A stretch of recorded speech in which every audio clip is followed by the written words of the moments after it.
Hi guys, my name is Peyton Wigleitner. I'm our Sales Engagement Manager here at HiPoint Networks. I have been with HiPoint for 8 and some change now, 8 years and some change. So welcome to my breakout. Today we're going to be talking a little bit about layering up and some zero trust practices. We will do a giveaway at the end, so if you have business cards, go ahead and pull those out at some point. We'll be putting them in a bucket. You also have a worksheet, but we're going to kind of get into it a little bit here. Caleb, if you would be so kind to just kind of wave. A lot of the services that I'm going to be talking on today, Caleb is the manager of, so his team directly works on those and specializes in those. So I wanted him in the room just to kind of field any technical questions that you may have, any that are probably over my head and a little bit more to the engineering side of the world. So if you need Caleb, he's right there for you. We will also have plenty of time for question and answers at the end, hoping for some time for open discussion too, where we can just kind of stand up, mingle, ask questions, engage in some good dialogue, and if we finish really early, some free time, go back out, visit with the vendors and whatnot. So with that being said, let's move on. While you're here, so we're going to discuss today's current threat landscape to start. As you all know, no one security layer is good enough on its own. So I'm really excited to talk to you today about just how we layer up, what are the connection paths to those layers, how do those layers work together to kind of, remediate threats more than one way. And then at the very end, we're also going to discuss something called smart services and how we can potentially at HiPoint help augment your team, help you improve on those layers, maybe fill in some gaps that you feel like you may have, and help you in those places. So as we kind of go through that worksheet that you have, it has multiple layers on there, and depending on how often, for example, you might review policy or how fine-tuned these layers are, you can kind of go through, and it's just a little activity where you can kind of grade yourself or grade your team or your organization on how well you think each layer is in place today. And again, take notes on what maybe you hope those layers to be. At the very bottom, then there's kind of a risk score, so you can kind of tally up your points. Maybe you're low risk today, which is wonderful, but it's just a really quick way to kind of grade yourself honestly in private and then figure out, maybe where you need to stop by the HiPoint booth and just chit-chat with us or brainstorm with us on some layers. So before we get into it any further, I just wanted to explain, because there's obviously a lot of security layers in the technology world.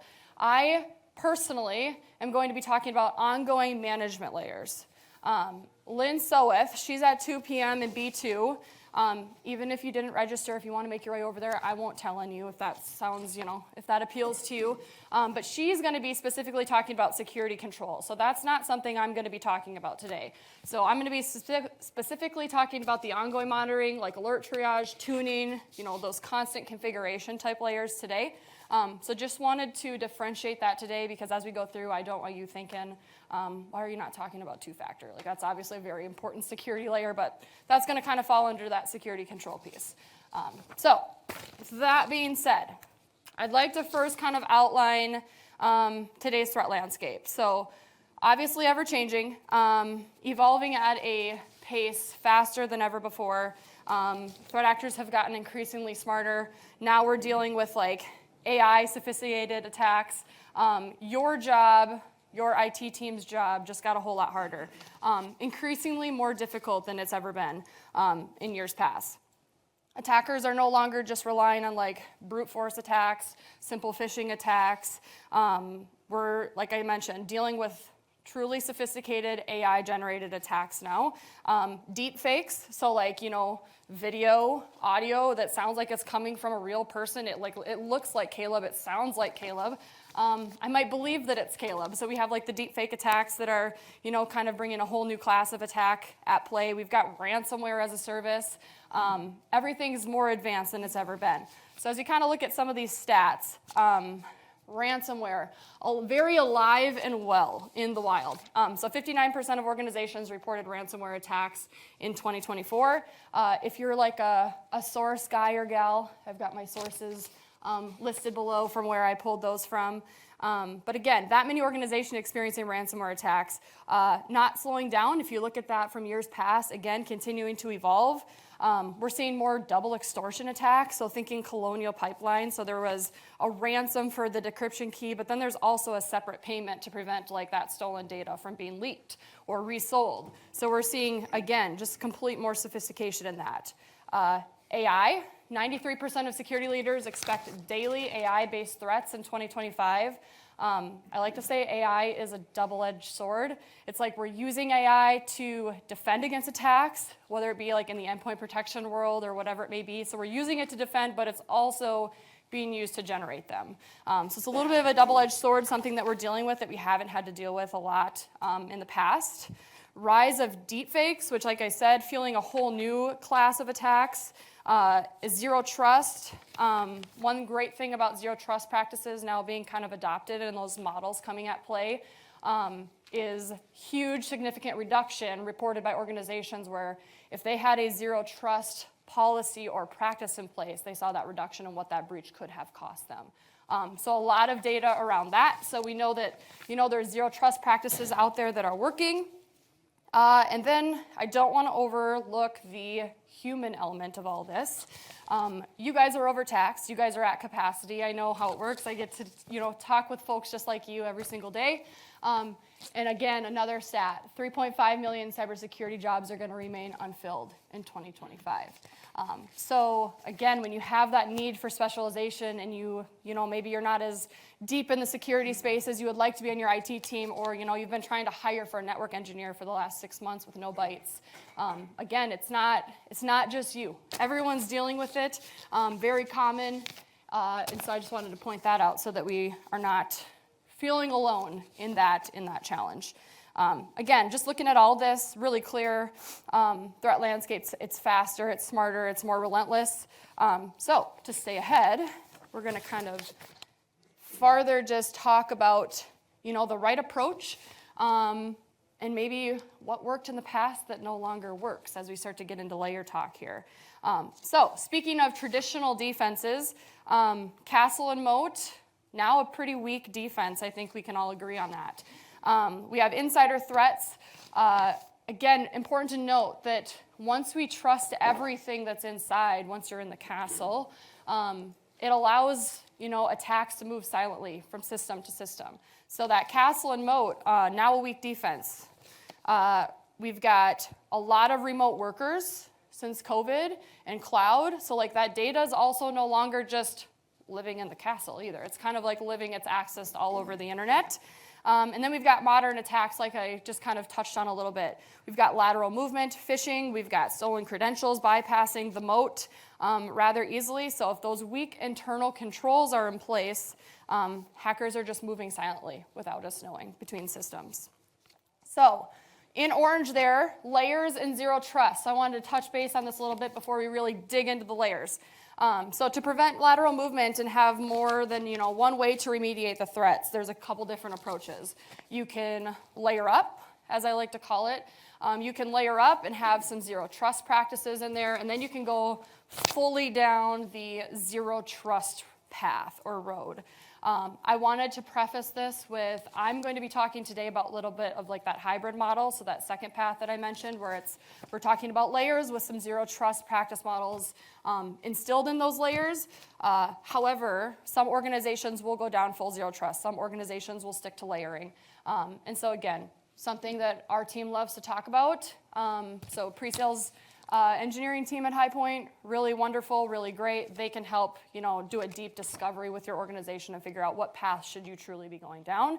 But the hybrid model is a fit for a lot of organizations, and so that's why I chose kind of that path to kind of dig into today. So as we start talking stack here, again, manage security service stacks, not security controls. These are the 4 that we deem very critical. So you got your firewall, your next-gen AV or your EDR, also known as endpoint detection and response. You've got your email security, and then, of course, the training of the users. So within each of these layers, I've called out kind of what they do, and I've kind of mapped that out below. So you can kind of read through those.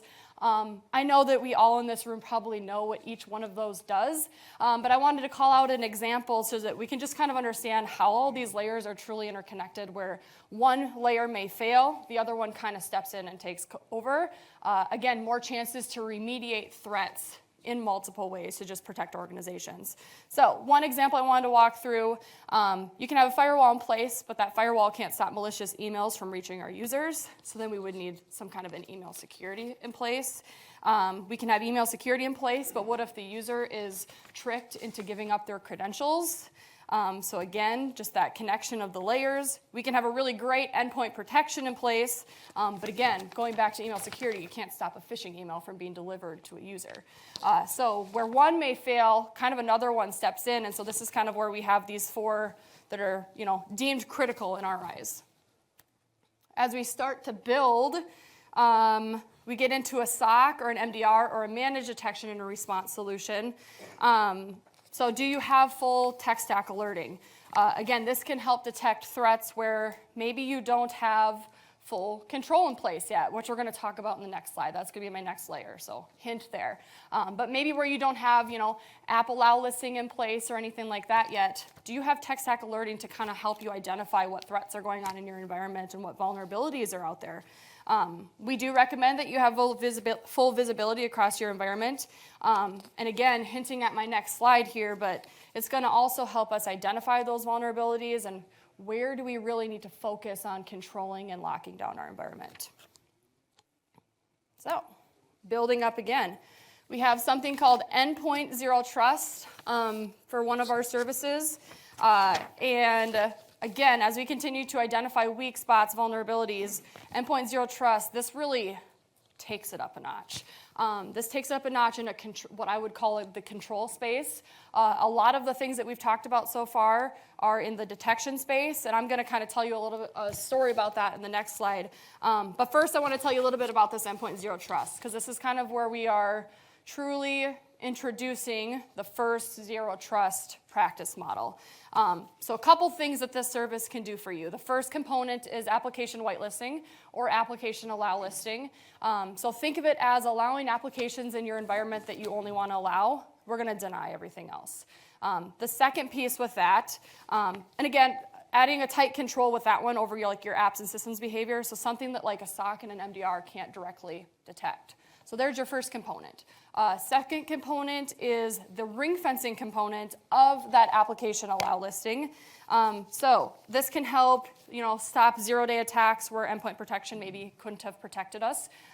Again, endpoint protection, it relies on known threats, known bad behavior. So what about those 0 days? So what users have access to those applications? And my favorite component of this is what is that app supposed to be doing? Is Microsoft Word trying to launch PowerShell? Seems rather sketchy to me.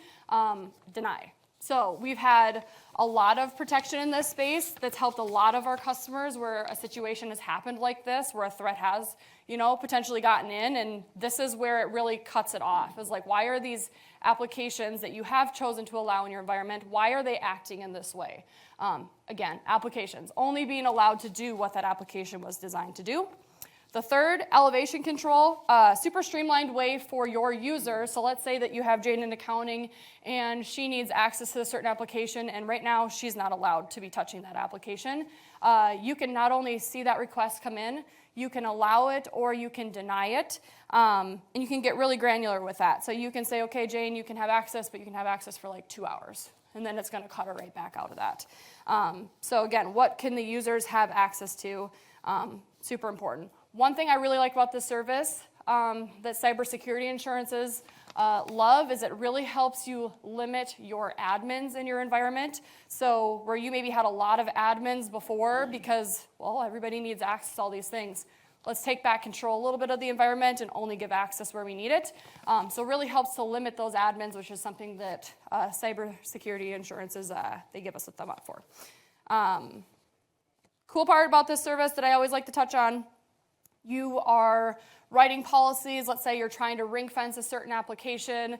You don't know if this application is legitimate or not. You would like to consult. Again, we have endpoint zero trust engineers that this is what they do with their day.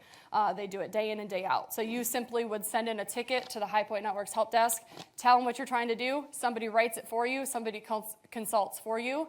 All covered by your agreement. So again, just leaning on us, I guess, as the experts in that situation. So, any questions so far? I'm like a fast talker, so I like to tell myself to slow down and make sure that so no questions yet? Okay. Detection versus control. So I started this story just a little bit. In the beginning, we talked about that detection, those detection layers and some of those critical layers. I really like this pyramid because it kind of puts it, in simplistic form for me. So we've got detection on the left, and then we have a lot of the control pieces that we just talked about, endpoint zero trust on the right. And so I like to think about it this way. I like to use a house analogy. So picture the detection piece of things, so your antivirus, your email security, your EDR, your MDR, as the alarm system in a house. So it might go off when someone's entered our house. It might start recording someone stealing our TV or stealing our chair. Will we be able to track those things down? Maybe. Will we get them back? Not likely. But let's flip the security conversation on its head when it comes to this layer a little bit, and let's really talk about the control piece. Now, when we think about the control piece with this house analogy, think about it as the deadbolt on the door. So that first component that I talked about, that application allow listing, it's the deadbolt. So who's allowed in my house and who's not? If you're allowed in, great, I'll unlock the deadbolt. If you're not allowed in, you're not even allowed in. But now let's say that I'm expecting the dishwasher guy at 10 a.m. and he shows up and he's knocking and we're like, okay, yeah, we expected him. He can come on in. So we allow list the dishwasher guy to come on in. And he heads on into the kitchen and he starts working on the dishwasher and he's fixing. But all of a sudden, dishwasher guy's, trying the doors to our bedroom and he's in the back maintenance closet and he's starting to walk down the hall and we're like, well, that's not what's supposed to happen. Ring fence. We're ring fencing the application. So what would it look like if we could keep the dishwasher guy just to the kitchen area? And oh, by the way, his appointment was only from 10 to 12. So at 12, there's somebody in there that's kind of chauffeuring him back out the door. Like, your job is done here. So all of those kind of three components at play in a very simple house analogy. So I want to touch base again because this is our first zero trust model that we're kind of introducing. It's not a single product, zero trust, not a single product, not a single service, more so a security strategy. And again, this service, just one way to incorporate some kind of an element of zero trust into your environment, while again, also pairing it with that hybrid model with like the layers. Now, moving right along, as we continue to layer up again, although we're talking about security mainly in this breakout, I didn't want to leave behind disaster recovery, business continuity. So maybe we're backing up our data, but in the event of an incident, how are we continuing operations? Really cool that our environments can have layered defenses and we can try to be, preventing and detecting and taking control back to our environment. But if something does happen, how prepared are we? Do we just have our data backed up, or are we ready to return to operation within minutes? And this is kind of where that layer comes in, and that's just why I wanted to bring it up. Again, asking our question, is our environment resilient in the event that something does happen? All right, so in the very beginning of the presentation, I talked a little bit about how we would talk about where HiPoint could potentially kind of step in and help you improve your layers or maybe just augment and kind of enhance your team a little bit. So we're going to dig into that right now. So when it comes to operational challenges, we continue to take notice from our existing customers, prospect customers, of course, both from like an industry perspective. So we know that you have challenges if you're in the banking industry versus the manufacturing industry, but also just from an individual team standpoint. Like, your team doesn't look the same as his team, and his team doesn't look the same as her team. Everybody has very unique needs in today's day and age, and like I mentioned earlier, maybe you've been trying to hire a network engineer for 6 months. Maybe you just wish you were a little bit deeper in the security space than you have on your team today. So again, everyone's has unique needs, so we totally get when Again, traditional MSP is a one-size-fits-all mentality. We're very a la carte, plug and play where you need us and where you don't. No services really require another service other than backup and business continuity. Business continuity is a bolt-on for backup. But again, a conversation for a different day. Ask me at the end, and I'd love to get into that piece too. So again, introducing smart services. So a way to kind of fill those gaps with no added head count on your team. Again, not replacing your team, simply an extension to your team. So as we get into smart services, wanted to do a quick couple comparisons first. But before I even do that, I want to talk about what smart services is, kind of what it means, because it's probably a new term for a lot of us in this room. So a quick little story. We rebranded to smart services a few years ago for the simple reason that a lot of people, when customers would come to us and we knew how to solve their challenge or knew how to solve their problem, it was like, we need to kind of plug in this gap for you because maybe you're telling us that you can't hire or you don't have the budget to hire, but we see a vulnerability in your environment, and this fits your budget. As soon as we brought up managed services, everybody in the room kind of got a little tense. Not the best, MSP stuff doesn't have the best rap in the past. And so we knew our existing customers in the MSP space, they didn't feel that way once they got to experience what we were doing for them, once they got to experience the differences, because we very much so differentiate ourselves from a traditional MSP.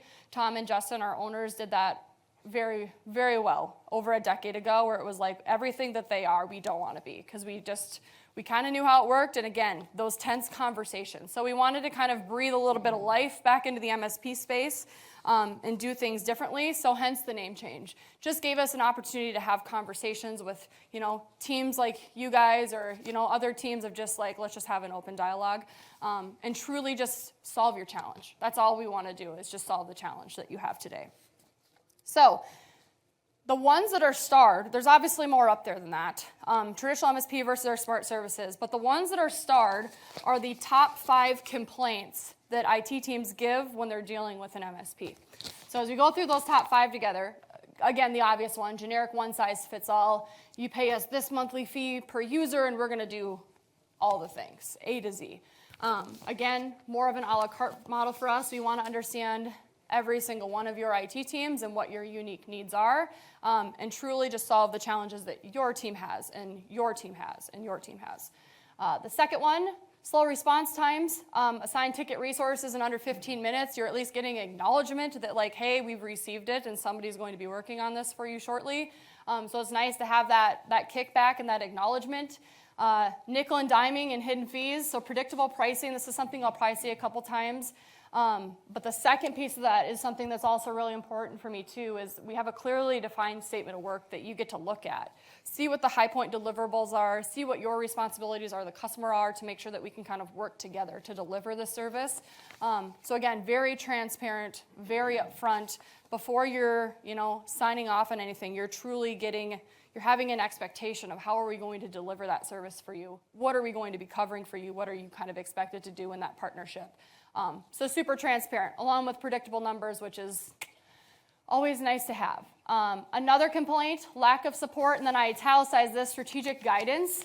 Our engineers, I'll say this over and over again, very lucky to work at HiPoint. Our engineers are top notch. We hire tier 2, 3, and above engineers, so we have no tier 1 engineers at HiPoint. These guys and gals are truly trained to consult, be strategic, be an overall visionary for you, and just have those consultative conversations. So what does your firewall environment look like 3 years down the road? Do we need to be, co-terming UTM services? Is there a certain model that's going end of support or end of life? And how can we kind of, multiple branch locations if you're a bank? How do we line these things up? Again, something that we work together that we like to consult with you on. And again, strategic guidance. We like things to be efficient. We like things to make sense. We would like for you to get, the best bang for your buck. Very much so on your side when it comes to that. And then, of course, poor communication, tech speak overload. I'm sure we've all been in those conversations where you're on the phone with somebody and they're like rattling off EDR, MDR, XDR, and they're like using them in all these like different sentences, and you're like, whoa, time out, like acronyms, can you explain?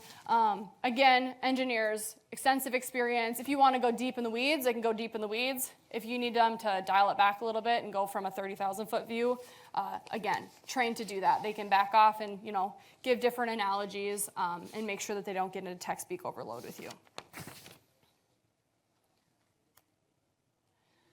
All right, so welcome to take a picture of this. I'll probably send it to you after the presentation at some point. But here's kind of just an overview of, the bulk of our smart services. I have there everything you need, nothing that you don't, because it is truly a plug and play where you need us. So like I said, the only ones that really are kind of, require one another is like you need smart backup if you're going to do smart business continuity, because the smart business continuity is a bolt-on for smart backup. Same thing with like the phone solutions. If you want to do contact center, you should probably have the unified communications piece of that. But otherwise, if you want to plug and play network and security awareness training and that's it, like you can pair those however you would like. Again, all sold independent of each other. So here are, I'll just leave that up there for a couple more seconds. Smart network, wired and wireless, so management of your APs, switches.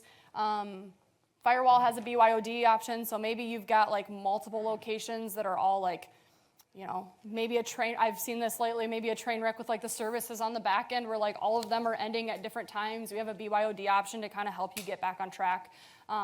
So you can get on a service, get help with management, but also, keep the services a little bit separate. So lots of options there. Again, pick my brain, pick Caleb's brain about any of these. After, and then we have Dan in the room too. Hi, Dan. Wave, Dan. Sorry, I put you on the spot.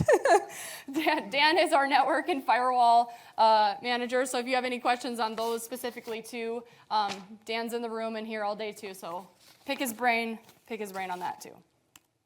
So, going back to smart advantages, because there's just a couple on here. I'm not going to go over the predictable pricing again because we already talked about it.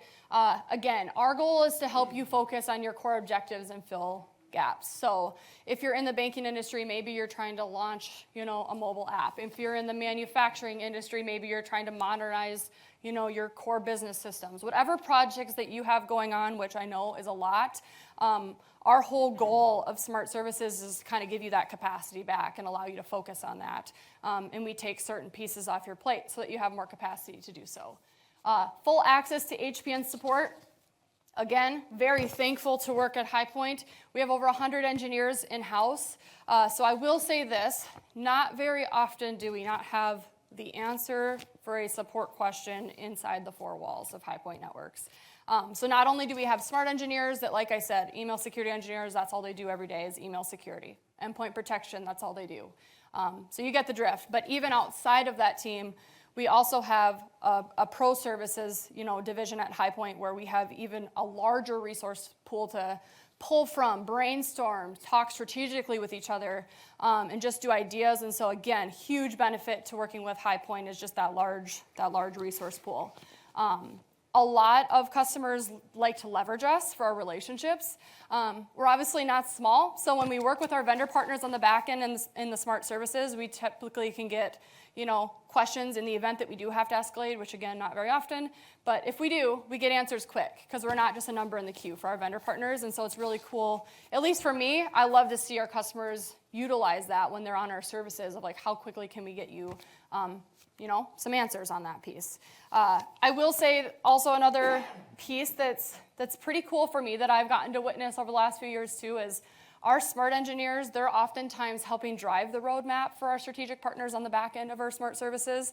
So that's been a cool piece too that I've witnessed where, the major partners, I'll just use one for example, like the Sentinel ones, we're helping Sentinel One help drive that roadmap or we're, talking to them about things. We're in those strategic conversations, which is really cool. So again, utilizing those resources at HiPoint. Increased security, of course, top of mind. But again, it's kind of just nice for you to just have that weight lifted off your shoulders that we have our ears to the ground for the latest 0 days and the latest firewall vulnerabilities. Like that's something that we can just take off your shoulders so that you're not expected to kind of know all be all to your organization. And again, finally, enhance, not replace. We're truly here for peace of mind. Plug and play where you need us, and where you don't, we don't need to be there. As we wrap up here, a couple frequently asked questions that I get in my conversations just from the day-to-day. We'll just kind of go through these together, and then I'm just going to open it up to our giveaway here, and we'll wrap it up and just have some conversations in the room. So first one, how do you work with my internal IT team? Again, come alongside your team to help you get back to just focusing on your core business priorities and what those, what you want to focus on. There is a couple offerings in there that mention SOC monitoring. So there's a SOC monitoring component piece with our endpoint protection. How am I doing on time, Abby? Pretty good? Okay, cool. I'm going to do something then. Okay, our endpoint protection layer, I'm just going to dig into that. So there's 3 flavors of our endpoint protection layer. The first one is just like, we call it a base layer, so it's a next-gen AV EDR, or endpoint detection response. The next layer up adds in what's called deep visibility. So it gives, again, more visibility into your environment. How did the threat get in? What did it touch? What's it trying to do? It tells us a storyline. We recommend to our customers, again, if budget allows, start at the deep visibility, because if something is getting in or it's acting up, it's really important for us to know what it's doing. Like, what devices is it touching? So we recommend, again, budget allows, at least start at that point. Then the third flavor is that deep visibility piece.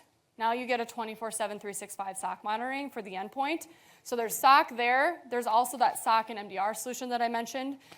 So again, overlap between those 2 different services. Of course, there's overlap. I always like to tell IT teams, think of it again as 2 companies that are focusing on 2 different things. One's specifically focused to the endpoint, one's focused on the full tech stack and alerting that way. So for a quick little guide, I put a good, better, best. So the pro is the deep visibility piece that I talked about. So that was flavor number 2. This is where we kind of recommend that you just start. Again, if there's budget constraints, we can always back into the base. Of course, having base is better than nothing, but this is just where we recommend that you start. Better, pairing that deep visibility endpoint protection or that next-gen AV and EDR with a SOC and an MDR, and then best, getting the SOC flavors of both is obviously ideal, and if budget allows. And then the very popular question, do I get to keep visibility? Because this is one of the downfalls of traditional MSPs. It's like you sign up for their service and then they just like take away the keys. We don't believe in that. We're very transparent. You can see maybe the threats that we've mitigated in the last 30 days for your endpoint protection or whatever that may look like. There's very much so reporting. You can still log in. You can see what we're doing. We're very transparent on that. So we're never going to take away your keys just because we're your MSP. So you're going to keep visibility there. And then we also have a ticket portal where you can kind of log in and access all of your ticket information and review like what were the steps taken, what was the communication back and forth in this ticket, how was it resolved, things of that nature. So visibility very, very alive and well on the HiPoint side of things when it comes to our MSP division. All right, well, thanks for coming in. That's all I got for you. And do you have anything? Yep. Yeah. I just wanted to add a little bit of clarity around some zero trust stuff that you're talking about. Oh, cool. I love it. Do it. A lot of you guys have probably seen or been involved in application whitelisting in the past, and it's probably not been pretty. So, we're bringing this back up. It's 2025. You're like, great, I've been around this before. This is a different approach to that, and I'd love to show you how that works. We actually go through a very comprehensive onboarding where we identify all of your applications, all of your environment. We write policy for that. It isn't just a turn it on and you find out what breaks. There's a lot of defining policy, defining how you guys do business, how your applications function, all of that, ring fencing that Peyton was talking about as well. Prevent the noise. Prevent the noise, yes. So typically it takes about a month to do, but this isn't a lock the door and then you find out what breaks and then we have to go backwards. This is definitely more proactive. So And during that month, it's 1 hour a week, right? Basically, yeah. Okay, just so that you don't Plus or think like, minus. well, that's a long process. Yeah, this isn't like 1 all hour day, a every week. day for a month, for sure, no. Yep. This is just periodic engagements. Trying to remember how we have that broken up. But there's a number of touch points between you and our project manager and our engineers where we'll identify that. The other piece I wanted to touch on is we hear a lot about zero trust, and we can kind of conflate zero trust with the endpoint, or endpoint zero trust with network zero trust. This is not looking to replace microsegmentation or network zero trust. This is an augmentation to that. There are some network trust like, but it is not microsegmentation. So we do recommend that you still look at microsegmentation from an applications or from a workstations versus application infrastructure, et cetera. We can go through that with you as part of that onboarding as well, and try to identify what we can do, what we can control with this product versus maybe what might need to be a larger investment in actual full microsegmentation from a network perspective. Very cool. And I guess mentioning just like test before you buy. We have POC Yes, we do have opportunities. So if you're looking at the zero trust service and that's kind of intriguing to you, you can do a with us on that. We also offer a POC in the endpoint protection space too. So if that's something that you're just not quite ready to bite and chew yet, at least we can just kind of test drive first and see what that looks like, how it acts in your environment. So happy to help you get set up with a 30-day POC too, so that you can truly see how the technology works before we purchase. So. And that is a guided tour as well. That's not a, here's 5, knock yourself out. Yeah. That is a guided tour as well. Yep, you'll get consulted on our engineers, like in those, for the endpoint zero trust example, for the month long, you'll get consulted for 1 hour a week. Typically we'll, review the policies and what would you do differently about this, and would you like to ring fence this in a certain way, and did you know that this was running in your environment? One of my favorite stories ever to come out of HiPoint was we did a POC for an endpoint zero trust prospect, and I don't know if you ever heard of like the mouse jiggler application where it jiggles your mouse and it keeps your Teams icon green even when you're not working. There was a company that found that in their environment that a lot of team members were using to keep, they were remote. And so it was keeping their check mark green even when they weren't working, which is pretty funny. That was pretty eye-opening for them. We've eliminated a lot of shadow IT in that regard as well, where you find out what your users are actually using. Being able to control that and define what they can use is also, it's an undertaking, but it's also very valuable. We use it internally at HiPoint. All of our engineers use it. The engineers rarely run into it. It does happen. I mean, again, if you're doing something outside of normal, which we've already defined, you will run into it. That's expected.